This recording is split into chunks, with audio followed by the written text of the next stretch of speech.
Hi, it's Ken Whitehouse here from Hart, Honda Australia Rider Training. In our previous videos, we've been looking at having good physical riding skills, correct braking, cornering and slow speed riding. These are really important skills to master to be a good and safe rider, but that's only half the story. To be a good safe rider, we also have to have good mental skills. The decisions we make while riding play a huge part in our safety. Today I want to talk about one of the first lines of defence for safety when we're riding, and this is observation. One of the most dangerous situations for a scooterist is to have something unexpected happen when it's right near our front wheel. The way to overcome that is to have a very good active observation technique.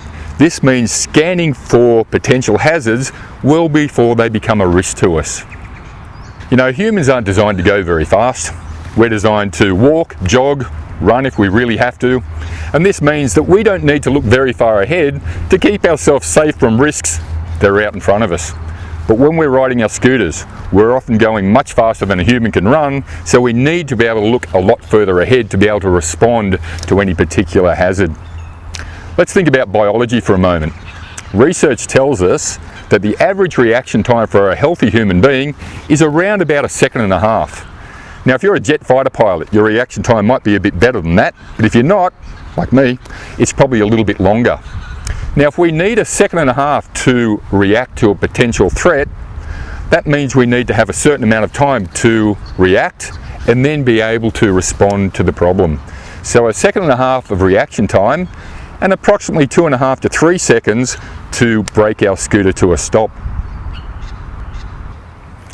So this means that we need to be looking at least 5 seconds ahead of us.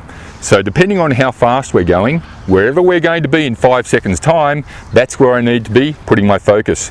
Then I'm going to scan all the way back to my bike so that I know what's going on from 5 seconds ahead all the way back. I also need to know what's going out to the sides of me. I also need to know what's going on behind me, so that means using my mirrors. And whenever I'm changing lanes, pulling into traffic, out of traffic, I'm going to be doing a head check. You know, looking this far ahead of us, it's not a natural thing to do. It takes a bit of practice before we can get comfortable about it. So we need to work at it.